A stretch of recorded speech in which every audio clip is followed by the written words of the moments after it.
Olá, pessoal, boa tarde a todos, sejam muito bem-vindos a essa live, Reforma Tributária, primeira etapa da proposta do governo.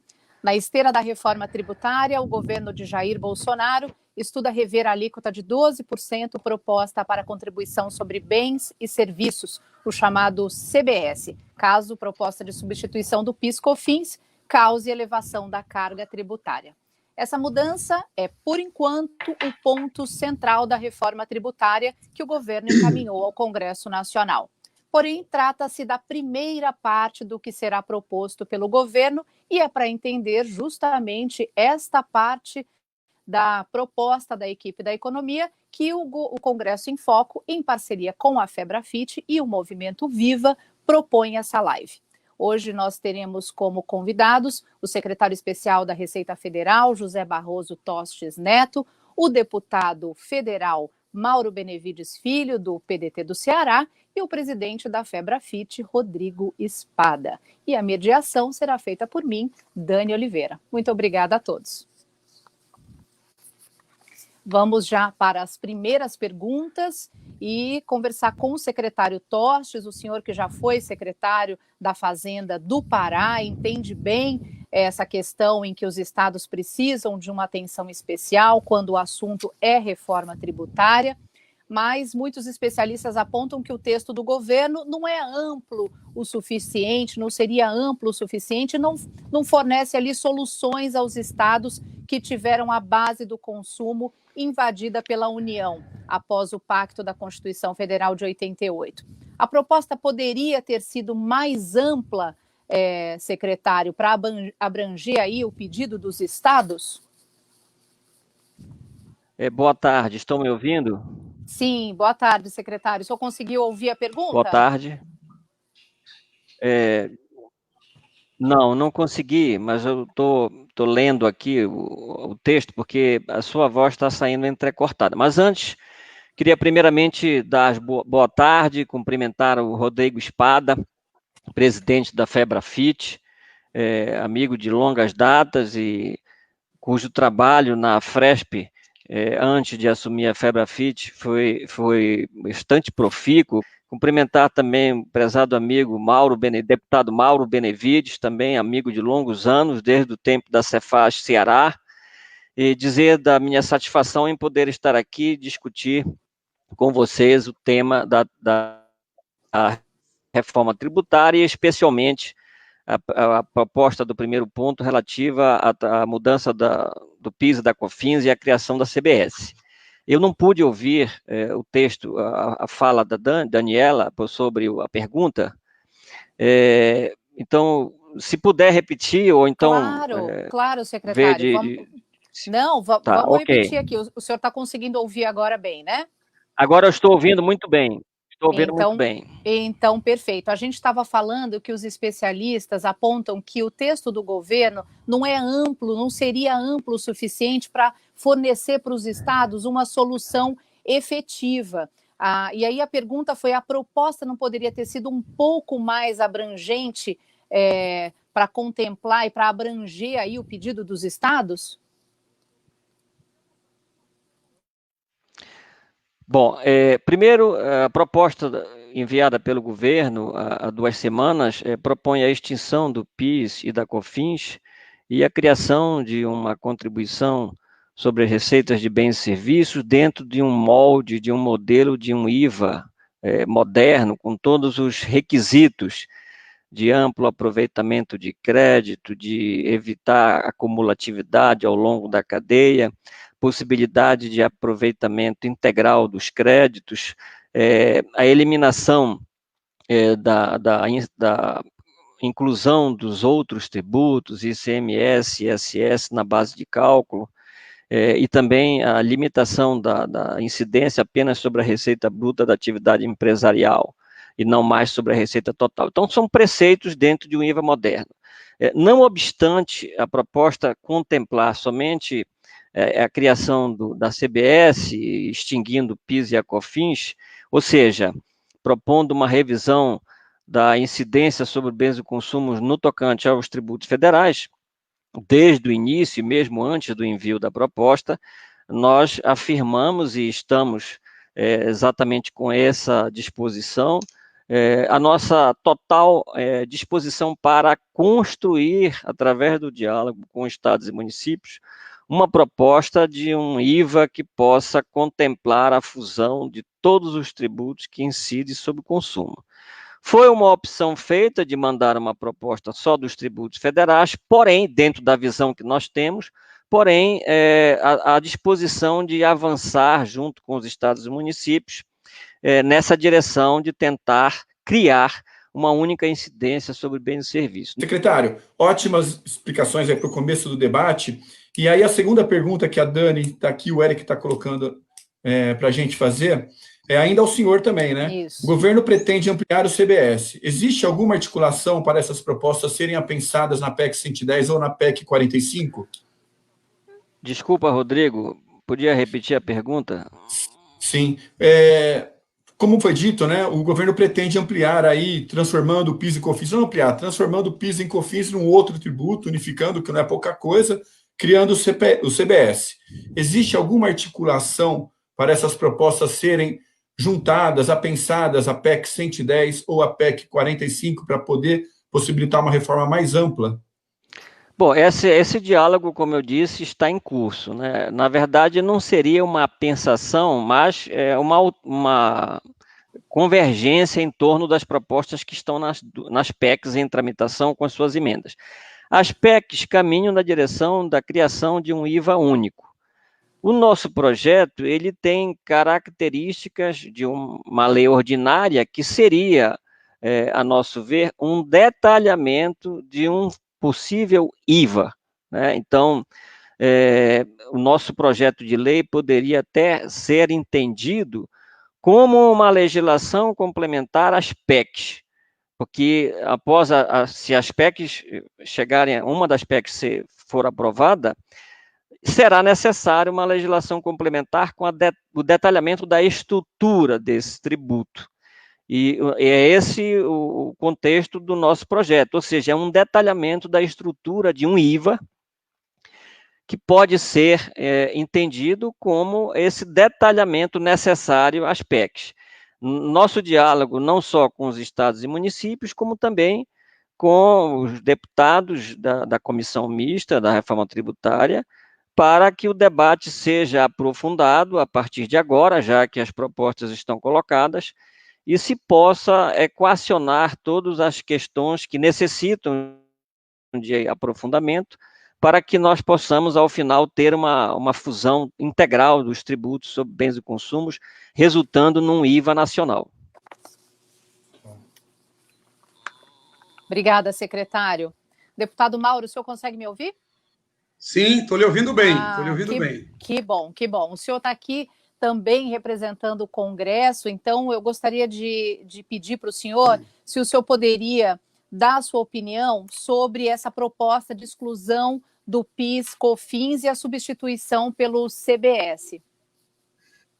Bom, minha primeira palavra é de agradecimento. Primeiro, à Febrafit, obrigado a você, Rodrigo, pelo privilégio, né, que nos proporciona, muito menos a mim, mas com certeza a esse grande secretário da Receita Federal, que é o secretário Tostes, a quem tive a oportunidade, há alguns anos, acompanhar o seu trabalho, não só como secretário de Estado, mas como grande formulador do Banco Interamericano de Desenvolvimento. Realmente é uma pessoa que vai enriquecer muito debate no âmbito do governo federal conosco, lá na Câmara dos Deputados. Agradecer o Congresso em Foco também, ao Movimento Viva, e a todos vocês, todos os internautas que com certeza nos acompanham nesse exato momento. A nossa preocupação lá na Câmara, ela tem dois viés que precisam ser destacados aqui. O primeiro, nós compreendemos, e o secretário Tostes tem razão, que simplificar a estrutura tributária, a regulação do fisco brasileiro, a complexidade que isso enseja, é fundamental para a gente, inclusive, dar uma maior competitividade às empresas brasileiras, que interpretam esse volume de legislações bastante caras, com contadores, advogados, enfim, pessoas que, com certeza, comprometem, inclusive, o nível de custo do processo produtivo brasileiro. Então, fundamental a gente fazer isso, obrigações acessórias, enfim, para quem já esteve no fisco durante 12 anos, sabe exatamente a necessidade do que isso representa, e eu vou já comentar sobre isso. Agora, nós não podemos, na Câmara dos Deputados, nós nos atermos somente a juntar impostos, né? Porque o Brasil tem um sistema tributário muito injusto. Dos 2 trilhões e 100 que o Brasil arrecada em 3 níveis, isso a preço mais anterior, de 2018, é 1 trilhão e 100, 1 trilhão e 87 é imposto sobre consumo. Então, como o mais pobre gasta a maior parte da sua renda no consumo e o rico uma menor parte, por isso que se diz que no Brasil o pobre paga proporcionalmente mais imposto do que paga o rico. Portanto, para nós é fundamental que olharmos a reforma tributária, além da necessidade que nós temos de refazer essa estrutura de muitos impostos, unir 2 ou 5 ou 7, como é o caso da PEC 110, tudo isso é relevante. Mas nós precisamos olhar também para o imposto sobre propriedade. O exemplo claro não faz sentido, né, o Rodrigo comprar um carro e pagar um IPVA, e aí o mais rico comprar um barco ou um helicóptero e pagar 0 de IPVA. São disfunções que conceitam. O meu foco, imposto sobre propriedade, por exemplo, só arrecada 97 bilhões, que é em total descompasso com as economias mais desenvolvidas no mundo inteiro, que tem na renda e no patrimônio valores mais expressivos de arrecadação do que propriamente o imposto sobre consumo. Essa agora, entretanto, de unir o PIS e COFINS, é importante no sentido, como disse o secretário Tostes, você acaba com esse problema da acumulatividade, você vai poder mitigar esses efeitos em cada etapa da cadeia. Isso, inclusive, difere do retail tax dos Estados Unidos, que é um imposto somente no final da cadeia. Você aqui, cumulando, primeiro, torna mais barato, não cumulando, fica mais barato durante o processo, você mitiga os efeitos da sonegação. Esse é um ponto positivo que essa junção de PIS e COFINS traz nesse exato momento. Eu vou deixar mais para o final 3 preocupações que eu tenho em relação a isso, mas unir estados, pelo que eu tenho ouvido, para terminar, Dani e Rodrigo, secretário Tostes, os estados estão muito apreensivos com a não junção dos outros impostos. Estados e municípios acham relevante, né, unir todos eles, criar um único imposto. Há um movimento na Câmara de tentar unir essas coisas, mas eu vejo o ministro Paulo Guedes, o secretário Tostes também mais imbuídos em fazer essa aprovação primeira. Vamos ver o que é que isso vai acontecer lá. O bom é porque nós estamos conversando. O secretário Tostes sempre esteve aberto ao diálogo, o próprio ministro, com quem eu já tive em algumas oportunidades, tem sido também muito parceiro. Portanto, vamos conduzir isso na melhor maneira para que o povo brasileiro possa sentir os efeitos do que possa ser uma reforma tributária. Sem dúvida. Obrigada pela resposta. Vamos ouvir agora uma visão técnica desse panorama, uma análise dessa proposta, convidando o presidente da Febrafit, o Rodrigo Espada, para justamente tentar falar sobre isso. Presidente, você acredita que essa unificação do PIS/COFINS é viável realmente? Isso pode resolver o problema da tributação em relação ao consumo? Qual é a sua opinião desse cenário?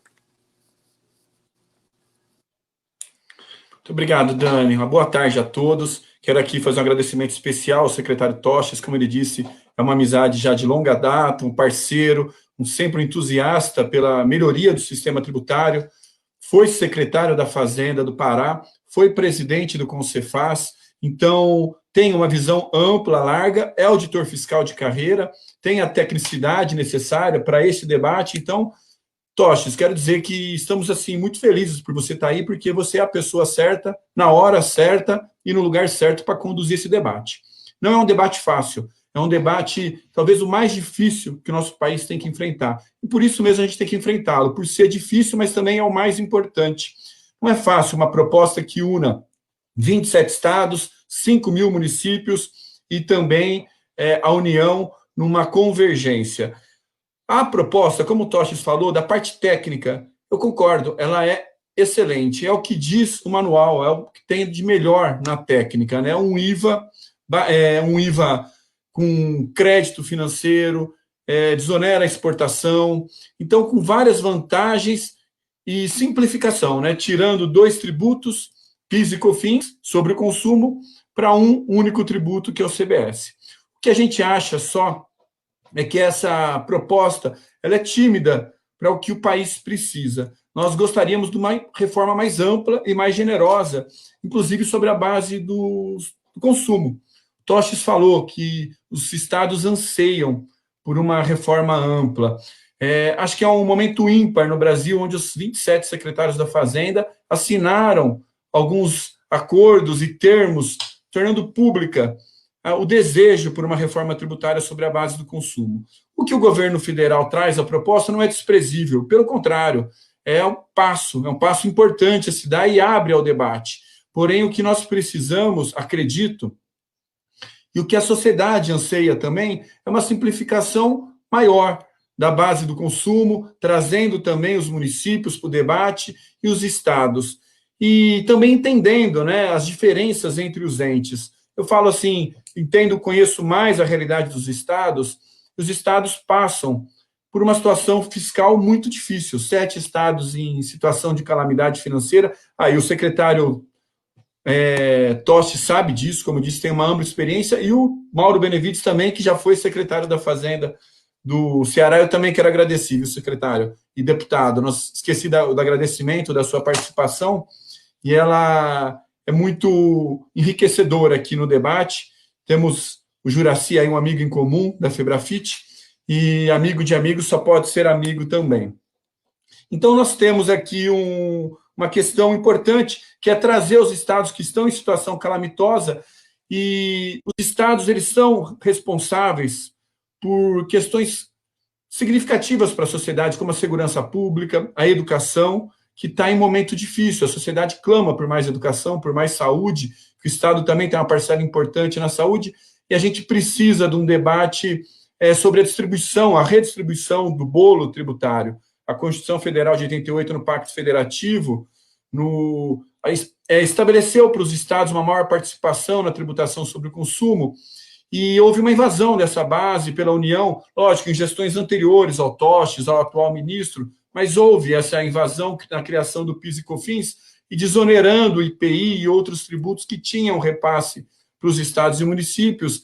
E hoje, a fotografia que a gente tem hoje, ela é bem diferente, né, da fotografia do Constituinte originário, onde trazia uma maior relevância para os estados e para os municípios, e vem ao encontro do discurso do ministro e do presidente da República também, de ter mais Brasil e menos Brasília. Então, acho que é um importante passo. A proposta, tecnicamente, é boa, como só poderia ser, vindo do secretário Tostes, vindo da Vanessa Canado e a equipe deles, que é excelente, porém, o debate político ele tem que avançar para a gente ter uma proposta generosa e que vá ao encontro dos anseios da sociedade. Por isso que a gente quer te ouvir, secretário Tostes. Será que o senhor me escuta agora? Será que o senhor está me ouvindo? Acho que o secretário não está conseguindo me ouvir. Pode continuar. Tá, vamos ver se consigo. Vamos lá, secretário.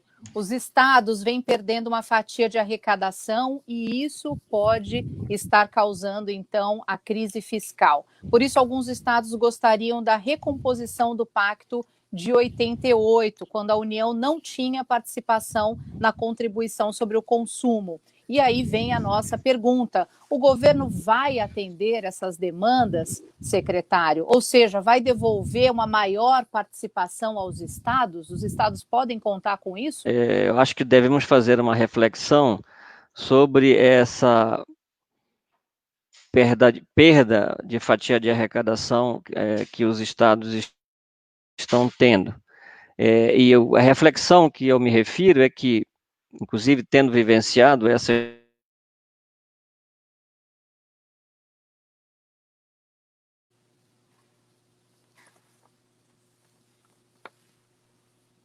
Eu acho que e é uma questão Sua internet deu uma travadinha, secretário. Que está no âmbito dos estados, né?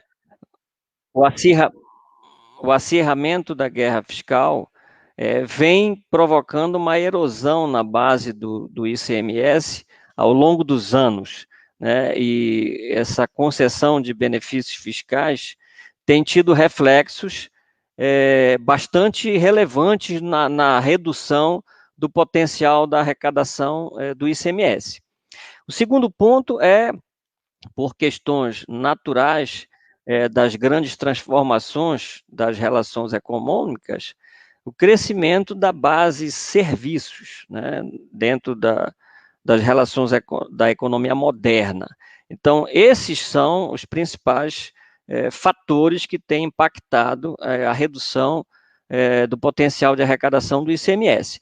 Creio que, no tocante à questão da guerra fiscal, o problema esteja sendo equacionado com as alterações que foram feitas recentes, em termos do acordo construído para que esses benefícios fiscais fossem sustados, porém, os efeitos disso ainda não se fazem sentir, uma vez que a completa extinção desses benefícios vai se dar ao longo dos anos, dos próximos anos.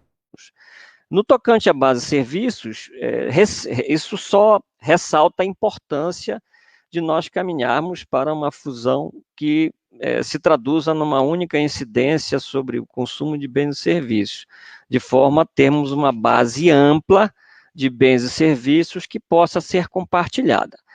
Com relação à participação da União na base de consumo, não se pode desconsiderar que, mesmo antes da Constituição de 88, a União já tinha a competência do IPI, que continuou e vem se prolongando até os dias atuais. O IPI, ele também é um imposto que tem esses moldes, e certamente será discutido no âmbito dessa proposta de revisão da tributação sobre o consumo. Tanto aspectos que estão lá, como também em nossa avaliação, nós devemos rediscutir a questão do IPI no âmbito dessa revisão de todas as incidências sobre bens e consumo. Presidente Rodrigo, é isso que a gente espera do governo. A gente espera uma proposta ampla que diminuísse o gargalo dos estados e municípios. E até agora, na visão do senhor, o que foi apresentado é suficiente? Como eu disse, é um passo, né? É um passo importante que foi dado. A União entra no debate, acho que era ansiado essa participação da União. Os secretários da Fazenda tinham já manifestado apoio à PEC 45 com uma emenda com 5 alterações, se eu não me engano. E a União ainda precisava entrar nesse debate. Eu acho que é um passo. Se ela é o suficiente, acredito que não. Acho que o Brasil ele tem um modelo tributário anacrônico, complexo, disfuncional. Porém, a União ela faz dentro da sua governança, do que é possível lá dentro dos seus tributos. Porém, a gente espera da União também um papel de harmonização, um papel de condução dos debates. Porque, como o secretário Tostes disse, e é verdade, porque ele é um profundo conhecedor, o ambiente entre os estados ele está contaminado, né, pela guerra fiscal. É um ambiente que não é um ambiente de confiança, e é difícil o debate, se ele não for mediado, e que quem tem a competência, a responsabilidade para mediar esse debate é a União. Ela tem a cadeira, né, de presidência do CONFAS pelo ministro da Economia. Então, a gente espera, sim, muito, que o secretário Tostes, imbuído aí desse espírito público, que é característico dele, que ele consiga capitanear esse debate como ele vem tratando, trazer os municípios também, porque o que a gente ouve já há muito tempo, que essa questão de reforma tributária não é novo, né? A novidade é a União estar entrando no debate, mas é uma discussão que vem há tempos, é que o nosso modelo tributário ele penaliza a nossa economia, onera excessivamente o contribuinte, fragiliza as administrações tributárias. Nós precisamos de um modelo harmônico, que a gente consiga trabalhar cooperativamente e ganhar relevância no concerto internacional das nações. O Brasil precisa voltar a ser competitivo e a tributação sobre o consumo é um gargalo, haja visto os custos de conformidade, haja vista que nós temos 3 entes tributando a mesma base a gente precisa, sim, trabalhar de forma harmônica. E essa harmonização, acredito que cabe esse papel, lógico, boa vontade de todos os lados, mas a União tem esse papel preponderante, e o Tochas, por ter sido presidente do Concefaz, tem essa visão, certamente, vai poder capitanear esse debate, e é isso que a gente espera. Um passo agora, a partir do primeiro passo, que outros também sejam dados. Deputado, o senhor acredita que o governo debateu o suficiente antes de enviar essa proposta? E qual seria a chance desse texto tramitar e ser alterado dentro do parlamento? Bom, a minha primeira preocupação é clarear se, na visão do secretário Tochas e do próprio governo, se interessa ter os 5 impostos conforme prevê a emenda 45, que contempla o PIS e COFINS que ele acaba de propor ao Congresso Nacional. É para fazer separado ou pode... É importante que a Câmara dos Deputados inicie essa discussão com os 5, incluindo o PIS e COFINS. Esse é um questionamento que é importante a gente dar ao secretário Tochas, quanto à lucidez que ele tem de todo o processo, para compreender melhor qual é a visão. Porque lá na Câmara, o que se está trabalhando é unir todos os 5. Aí agora, mais acirradamente, e é importante usar essa oportunidade que o secretário Tochas nos proporciona, de clarear de uma vez por todas a questão do setor de serviços, que está lá falando muito de loud and clear, muito alto e de uma forma extremamente clara, de que o aumento de carga tributária é muito excessivo. E o governo, o secretário Tochas, também tem dito que não há necessariamente esse aumento de carga. Isso precisa ficar claro, porque isso está contaminando o processo dentro do Congresso Nacional. Aumentar o lucro presumido de 3,65 para 12, mesmo alterando a sistemática de ser de por dentro para ficar por fora, que dá uma troca aí para 4,2%, 4,3%. Mesmo que algum insumo possa ser debitado aquilo que foi pago na sua aquisição, tributo pago na fase anterior, eu não vejo como a gente não vislumbrar um aumento de carga muito grande. E me preocupa, sobretudo, na ótica da junção dos impostos, porque quando se estimula o IBS, lá na 45, com a alíquota média de 25%, com a alíquota prevista de 25%, e lá o PIS e o COFINS está previsto aí com 3% ou 4%, e entra com 12% aqui separadamente, que alíquota poderemos vislumbrar para um IBS 32%? Ora, com 25%, 26% já seremos a maior alíquota de um imposto sobre consumo no mundo. Então, eu não sei se realmente eu preciso compreender melhor qual é o pensamento. Terá que ser separado ou pode o Congresso Nacional juntar sem que isso possa prejudicar os anseios do governo federal no que diz respeito à junção dos 2 impostos. Até porque tem uma pergunta, secretário Tochas, também é um segundo ponto levantado, que é o seguinte: na interpretação lá dentro da Câmara, há um aumento de carga de pelo menos 5%. Nos bancos, ele saiu de 4,65 para 5,85. Por que em serviços aumenta tanto e no banco não aumenta quase nada? Então, a gente está aí desmistificando essas percepções para facilitar o seu trabalho lá, o nosso trabalho, que temos grande interesse de contribuir, de colaborar com todo esse processo. Eu gostaria de lhe ouvir em relação a essa questão também. Secretário, se o senhor puder responder as perguntas do deputado, a gente tem algumas outras aqui para o senhor, mas o senhor fica à vontade para responder as perguntas do deputado. Ok, vamos sim. A pergunta do deputado Mauro é interessante e eu gostaria de fazer comentários. Primeiro, deputado Mauro, eu falei na introdução e gostaria de reiterar agora que há interesse, sim, da nossa parte, do governo, em buscar formas de caminhar para uma incidência única sobre bens e serviços no Brasil. Esse é o nosso espírito e é nessa direção que vamos tentar caminhar. Não obstante, também devo observar que nós sabemos que é um grande desafio e muitas questões precisarão ser resolvidas.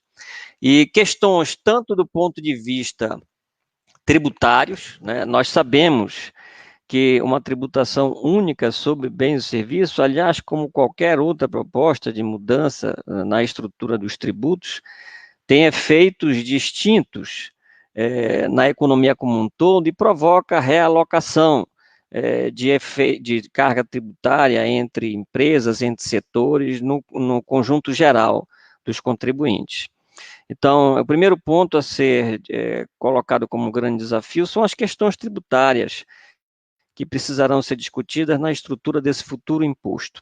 E a outra são as questões federativas, os arranjos federativos, que também precisarão ser equacionados para possibilitar uma incidência única compartilhada. Na verdade, a tributação do consumo no Brasil, além da sua carga tributária, a maior de todas as bases, ela certamente é uma das mais complexas do mundo, porque são 6 tributos envolvendo os 3 níveis de governo. E aí, já vou comentar um primeiro ponto da possível alíquota de um tributo que promova a fusão de todas essas incidências. Nesse ponto, não há por que nós nos iludirmos. A tributação do consumo do Brasil é responsável por 45% da arrecadação, 15% do PIB. Então, qualquer incidência que substitua todas essas outras para promover o mesmo nível de arrecadação não poderá ter uma alíquota baixa.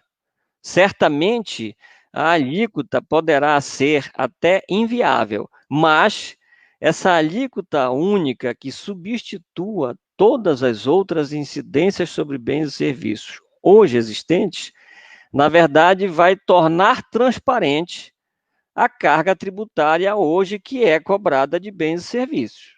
Não vejo como possa ser de forma diferente, dentro do princípio que a arrecadação deva se manter. Para manter o nível de arrecadação, que hoje é 45% do PIB, qualquer simulação que se faça vai apontar uma alíquota alta, comparativamente aos outros IVAs existentes. Mas aí, focando especificamente na questão do nosso projeto e os comentários feitos pelo deputado Mauro, me permitem esclarecer. Na verdade, a alíquota de 12% foi estimada e calculada dentro do princípio de manter a mesma carga hoje existente com o PIS e a COFINS, mesmo nível de arrecadação. Porém, existem vários fatores que influenciaram no cálculo dessa alíquota de 12%. O primeiro é a questão do aproveitamento amplo de todos os créditos pelo método do crédito financeiro, que não é hoje o método, o critério utilizado no PIS da COFINS, e, portanto, isso tem impacto na redução da base do futuro tributo. O segundo é a restrição da incidência apenas sobre a receita bruta da atividade empresarial e não mais sobre a receita total. Isso exclui parte das receitas que hoje são tributadas no PIS e COFINS e que não serão tributadas na CBS. O terceiro, e esse eu queria assim, enfatizar bastante, porque é um dos fatores que mais impactou na fixação dessa alíquota, que é a exclusão do ICMS e do ISS da base de cálculo dessa contribuição. Só isso retirou da base de cálculo hoje do PIS e da COFINS, e que não estará na base de cálculo da CBS, 1 trilhão e 800 bilhões de reais. E o impacto disso se traduz nessa alíquota.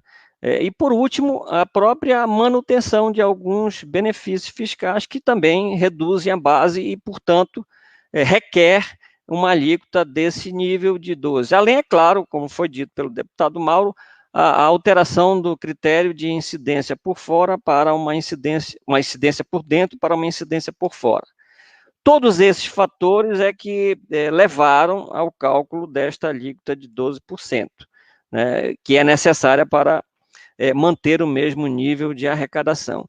E, aliás, sobre a exclusão do ICMS e do ISS da base de cálculo, cabe um comentário interessante em função de inúmeras perguntas sobre impactos individuais da CBS sobre setores e sobre contribuintes. Aliás, é interessante porque se observa que cada um quer um modelo tributário customizado, só para si, né, é o que se observa. Mas o impacto da futura CBS, nos moldes que está proposto, ele vai variar conforme a localização geográfica da empresa. Por quê? Se eu excluo o ICMS e o ISS da base de cálculo, e como as alíquotas do ICMS e do ISS se alteram conforme a unidade da federação, o estado ou o município, a depender do nível da alíquota que é cobrada de ICMS, a exclusão será maior ou menor. Então, portanto, a CBS terá um valor variável conforme a alíquota cobrada do ICMS e do ISS, uma vez que elas serão excluídas da base de cálculo. Com relação às instituições financeiras, as instituições financeiras, pela natureza da sua atividade, e principalmente porque está preponderantemente calcada na questão da cobrança do spread bancário, é uma atividade que não se adequa de modo perfeito a uma estrutura de uma imposição sobre valor agregado. Então, hoje, o PIS e a COFINS são cobrados das instituições financeiras como um percentual incidente sobre as receitas dessas instituições, para que, de fato, elas também façam parte do universo de contribuintes de um tributo dessa natureza.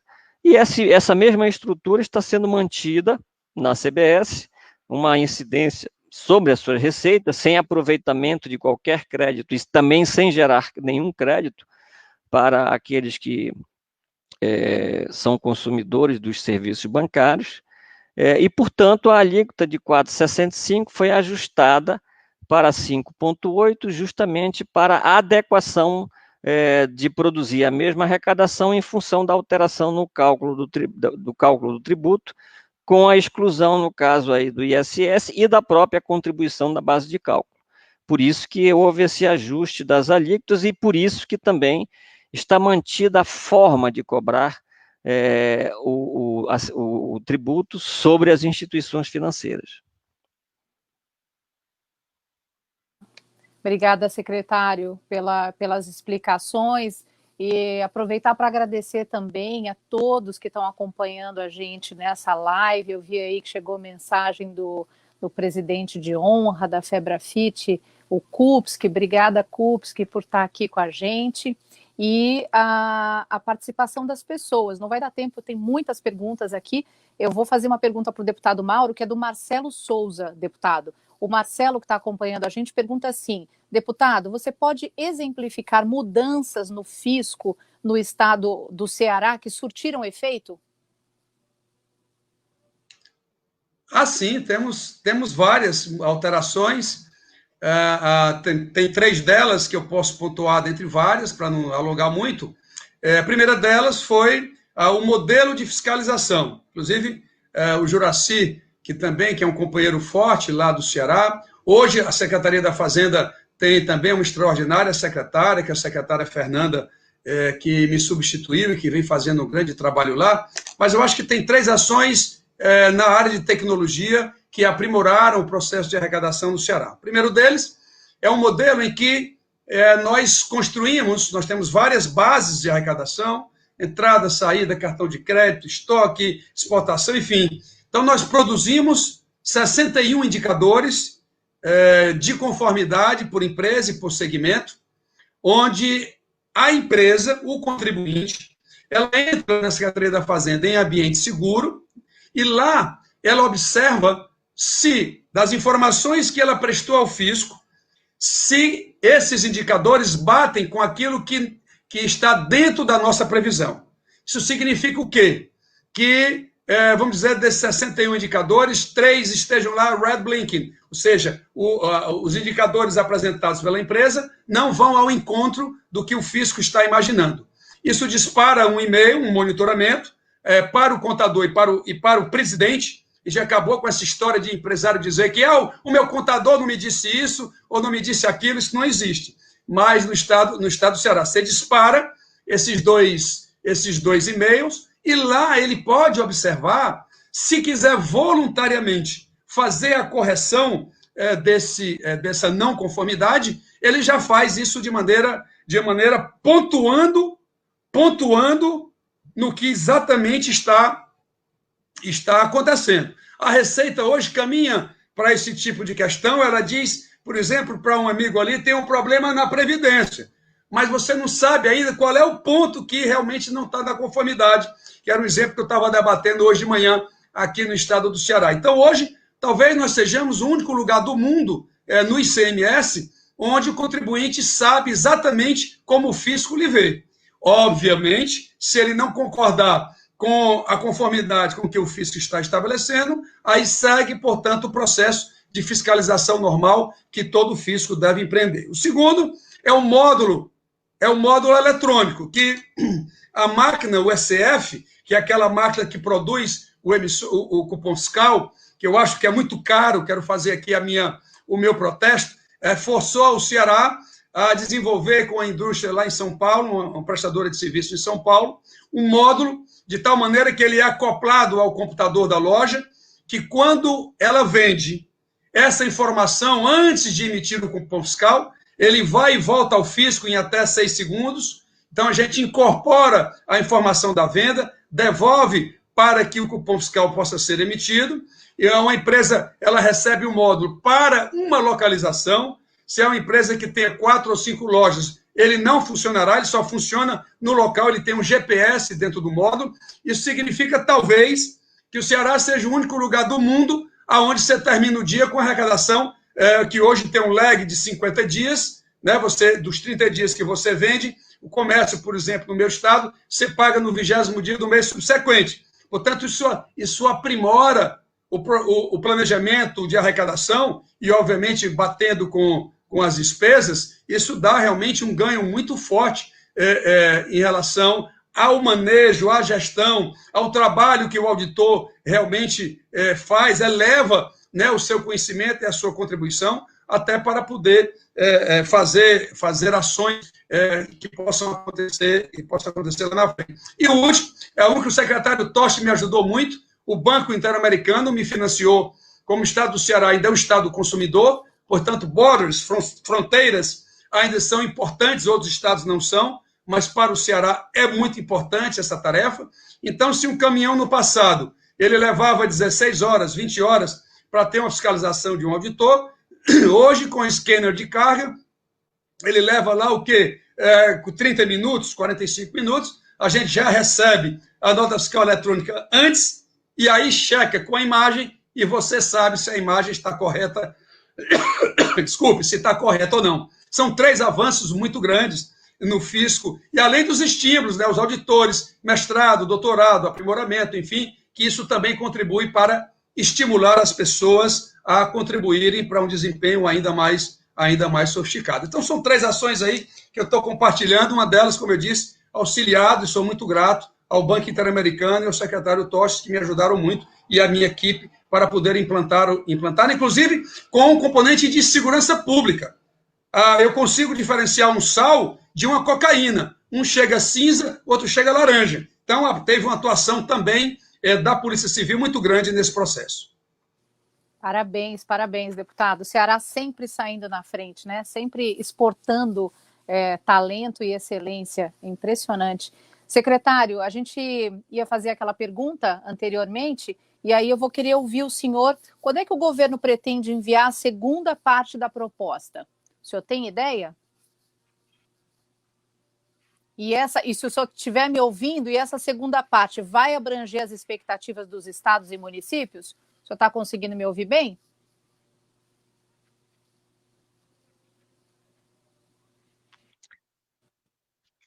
Eu escutei só a última parte, mas vi aqui a primeira parte da pergunta. Isso. Bom, o cronograma de encaminhamento das propostas está sendo avaliado e é uma decisão do ministro, o momento em que ele considerar apropriado e adequado, e, sobretudo, resultante também do diálogo que nós já iniciamos com a comissão mista, com o presidente da comissão, o senador Roberto Rocha, o relator, o deputado Aguinaldo Ribeiro, para que, em conjunto, se faça essa avaliação do momento adequado para o encaminhamento de todas as etapas da reforma tributária. A nossa expectativa, é o nosso desejo, é a nossa vontade e a nossa disposição, como também deve ser a de todos, inclusive estados e municípios, é de, sim, fazer uma proposta de reforma tributária que atenda à expectativa do país, do Brasil, não só dos entes, União, Estado e Município, mas do Brasil, que traga uma possibilidade de nós termos um sistema tributário racional, simples, com uma distribuição mais equitativa da carga tributária, que possibilite a melhoria do ambiente de negócios, atração de investimentos, geração de empregos, para que o país volte a crescer como necessita, e mais ainda agora em função dessa pandemia que enfrentamos. Então, é criar um sistema tributário que favoreça toda essa melhoria na economia e que propicie o crescimento e que também, pelo lado da administração tributária, seja de mais fácil gestão, porque a complexidade hoje existente, ela é ruim para a economia, para os contribuintes, como também é ruim para a administração tributária, que tem a responsabilidade de gerir todo esse sistema tributário complexo. A gente pode imaginar. Existe alguma expectativa, secretário, para que isso consiga ser aprovado agora, ainda em 2020, diante disso que o senhor acabou de falar, essa urgência na retomada do país, diante de durante ainda, né? A gente ainda está na pandemia. Existe essa expectativa? A nossa expectativa é trabalhar em conjunto com o Congresso, com a Câmara e o Senado, para aprovar ainda esse ano. O país tem pressa, necessita o mais urgente possível dessa revisão do seu sistema tributário, e tudo que estiver ao nosso alcance para tentar viabilizar a aprovação ainda este ano será feito. É claro que isso é um resultado que vai depender da conjunção de todos esses intervenientes no processo, mas eu vejo e percebo uma ampla disposição tanto da União como dos estados e municípios e do Parlamento, de caminhar na direção de aprovar ainda este ano. Obrigada, secretário. Passou rápido, acreditem, só temos mais 10 minutos de live. É incrível como passou rápido. Vamos para as considerações finais. Impressionante mesmo, deputado. Então, a gente vai ter aí uma média de 3 minutos para cada um, para as considerações finais. Já vou começar... Me deixa só fazer... Não, eu já vou passar para o Dani, deixa eu só fazer uma perguntinha, 15 segundos. Sem dúvida. 15 Vamos segundos lá, claro. a esse grande secretário Tocha, Claro. Porque eu não vou levar para casa quando ele disse que os estados desoneram muito, tiveram problema de receita. Pois é, os estados desoneram 22 bilhões de reais por ano. A União desonera 328 bilhões só no gasto tributário, fora os 74 bilhões do subsídio creditício e financeiro. Aqui no meu estado eu cortei 10% de todos os incentivos fiscais. Não está na hora da Secretaria da Receita Federal cortar 10% desses 328? É só uma curiosidade, secretário Toches. Pergunta feita. Desculpe, eu não consegui captar todos os comentários do deputado Mauro. Se puder escrever aqui. O Toches, ele está falando da... Mas eu até discordo, viu, Mauro? Você falou que a desoneração dos estados está por volta de 20 bilhões. A gente tem aqui na Lei Orçamentária Anual do Estado de São Paulo, só para esse ano o Estado de São Paulo desonera aproximadamente 20 bilhões através de benefícios fiscais. A desoneração dos estados é bem acima disso, está por volta de 300 bilhões. Bom, Bom, mas o importante tem estados que tiveram coragem de cortar 10% dos incentivos fiscais, aumentaram suas receitas. Pode a União caminhar para buscar receita, já que está em dificuldade, cortando pelo menos 10% dos 400 bilhões, 328 de gasto tributário e 74 do subsídio creditício e financeiro? Bom, deputado Mauro, é importante também o seu comentário, porque, de fato, a minha posição sempre foi sobre a necessidade de revisão do conjunto de gastos tributários e benefícios, e ao longo de todo o conjunto de propostas da reforma tributária, nós iremos constar e serão contempladas inúmeras medidas nesta direção, da redução dos gastos tributários, dos benefícios fiscais, sobretudo diante da conclusão, amparada por fartos estudos, de que a esmagadora maioria desses benefícios não tem efetividade e as políticas públicas devem ser implementadas pela via do gasto e do orçamento e não pela desoneração tributária, cujos resultados realmente não são efetivos.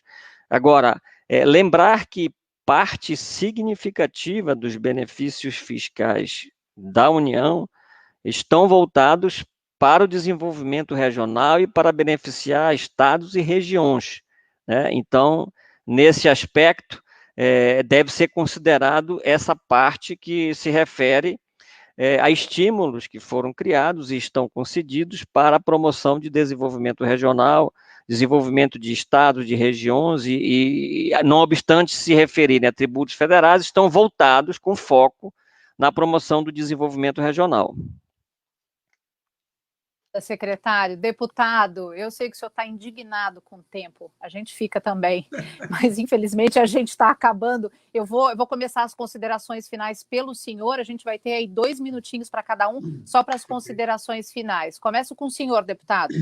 Pois não, primeiro agradecer a todos que nos deram essa oportunidade, mais uma vez, Congresso em Foco, mas sobretudo a FEBRAFIT, obrigado pela confiança e ao Movimento Viva, mas também abraçar, com certeza vai fazer aí um extraordinário trabalho do que já vem fazendo na Receita Federal, o secretário Tostes. Eu compreendo que o Congresso Nacional está mostrando uma vanguarda no processo de transformação, de fazer esse Brasil crescer, de fazer esse Brasil se desenvolver. E a minha palavra final é de esperança. As pessoas estão muito desesperançadas que a gente possa construir um futuro melhor. Essas transformações podem ser aprovadas, não tem muito tempo para que se construa isso. Agora, nós não poderemos deixar os estados e municípios fora do processo da reforma tributária, nem muito menos redistribuir melhor a carga, buscando no imposto sobre propriedade, numa melhor conformidade do imposto sobre renda, inclusive lucros e dividendos, que o ministro já disse para nós na última reunião conosco na quarta-feira que o secretário Tostes estava fazendo, como, por exemplo, na incidência do imposto de renda sobre lucros e dividendos. Eu acredito, sim, que é possível fazer um Brasil muito mais justo e um país ainda mais desenvolvido. Muito obrigado pela oportunidade. A gente que agradece, deputado. Obrigada pela sua participação. Para encerrar, presidente da FEBRAFIT, Rodrigo Espada, suas considerações finais, por favor. Quero agradecer a todos, estou muito feliz com o debate. O secretário Tostes conseguiu esclarecer muitas coisas que são pontos de insegurança, né? Por exemplo, a questão da carga tributária, porque um aumento de carga hoje na sociedade não é bem visto, a gente não tem espaço para isso, espaço social, e um aumento de carga interditaria o debate de uma reforma ampla, porque como não se pode aumentar a carga total, se a União aumenta, que não é o caso, parece como o secretário está dizendo, não haveria espaço para os estados e os municípios entrarem nesse debate de forma franca, né, num debate franco. O que eu queria aqui também dizer nas minhas considerações finais, que eu acho muito importante, e até parafraseando o Tostes mesmo, numa outra live que ele fez com o Eudaldo, grande amigo também Eudaldo, ele disse que o sistema tributário e a administração tributária são duas faces da mesma moeda. Haja vista que a administração tributária é quem operacionaliza, viabiliza a política fiscal e implementa a justiça fiscal no nosso país também. Quero aqui também me apoiar na fala do Mauro Benevides, que foi muito, muito oportuna, falando dos ganhos né, do investimento no fisco, tanto na parte de recursos humanos, como ele disse, investimento em pesquisa, em estudo, em aprimoramento, como em tecnologia. E o ganho é para a sociedade. O fisco ele faz um importante papel, talvez o mais importante, porque ele é fundante do Estado. Ele que transforma o que é público, privado, em público e possibilita a atividade estatal, né? A segurança, a saúde, a educação, a justiça, a infraestrutura, tudo depende do recurso que vem do trabalho do fisco, que é um trabalho difícil.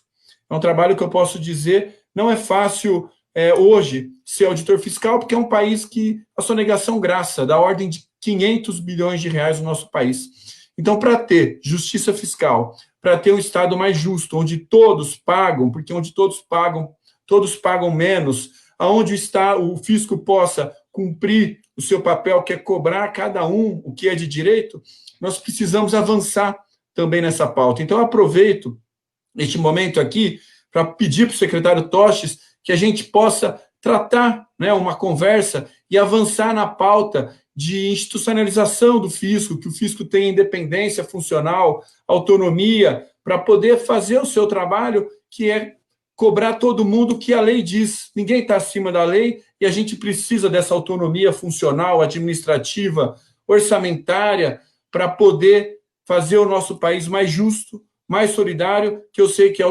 o objetivo de todos aqui desse debate, que estão imbuídos do espírito público, republicano, democrático, para tornar o nosso país um país melhor. Obrigada, presidente Rodrigo Spada. A gente está terminando as considerações finais do secretário. Por favor, secretário, temos mais um minutinho. Bom, rapidamente, primeiro, reconhecer, como comentado pelo presidente Rodrigo, que não vai adiantar nós construirmos um sistema tributário moderno se não tivermos investimentos e, sobretudo, recursos e instrumentos adequados para o fortalecimento das administrações tributárias que terão a incumbência de gerir esse futuro sistema resultante dessa reforma. Então, é muito importante que também se considere a necessidade de dotar as administrações tributárias de meios, de recursos, de instrumentos, e, sobretudo, de reformulações na legislação que lhe permitam exercer a sua missão. E, finalmente, agradecer aí o convite da FEBRAFIT, agradecer aí o deputado Mauro Benevides por compartilhar também conosco aqui importantes visões que ele tem, e aqui quero fazer um parênteses para reconhecer que o deputado Mauro Filho, como secretário da Fazenda do Ceará por 3 gestões, promoveu uma verdadeira revolução na administração tributária cearense, que a coloca hoje entre as mais avançadas e modernas no âmbito das administrações tributárias no Brasil. E esse trabalho eu pude acompanhar de perto e faço aqui esse registro, parabenizando o deputado Mauro Filho por esses grandes avanços que ele conseguiu na Secretaria da Fazenda do Ceará. E, finalmente, agradecer aí o Rodrigo Spada, da FEBRAFIT, pelo convite, pela parceria, e dizer que também eu tenho uma visão muito otimista e acredito que nós conseguiremos avançar e aprovar uma reforma tributária que, de fato, coloque o Brasil na vanguarda do desenvolvimento, como é o que todos os brasileiros esperam. Obrigada, secretário. Muito obrigada pela sua participação. A gente fica na torcida, como disse o deputado, a gente precisa de esperança, né, deputado? A gente está precisando de bons ventos, principalmente nesse momento. Agradecer aqui, em nome do Congresso em Foco, FEBRAFIT, Movimento Viva, a participação de todos os internautas. Foi um excelente debate, a gente agradece muito e nos encontramos numa próxima oportunidade.